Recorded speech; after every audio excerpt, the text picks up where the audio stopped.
So I got a good question lately on LinkedIn. It was about, is AT&T or other telecom vendors trying to rip me off? And we've had a lot of experience with AT&T. We've definitely seen some really crazy billing issues. And honestly, I don't have any indicators that AT&T is intentionally trying to rip off clients. So, the obvious thought is this is some sort of billing incompetence, and that's why they, charge for services which don't really exist or don't really work, or charge way more than what's in the contract. And this applies to Lumen and Windstream and Verizon and all those guys too.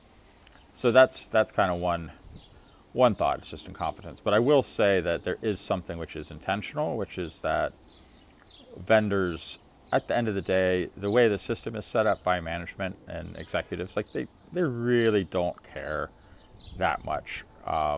They will care if it's brought to their attention, but they don't care to take the time to make sure that you are billed correctly, that you're not buying things you don't need, that you're not, buying things which are too big, way more than what you need.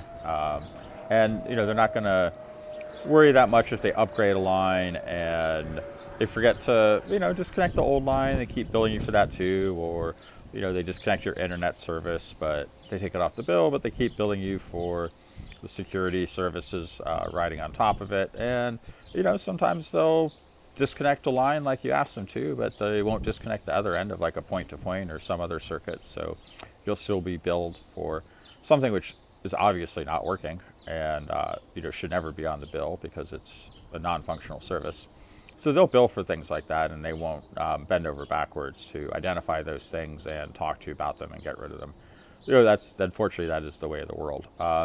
Which is one of the reasons why I got into this, because I like advocating for my clients and I want to find all these things that the vendors have no incentive to tell you about, find those savings and fix them. And, I love doing that. I love getting rid of all that stuff and tracking it down, and it's a lot of fun, and I like being an advocate for my clients.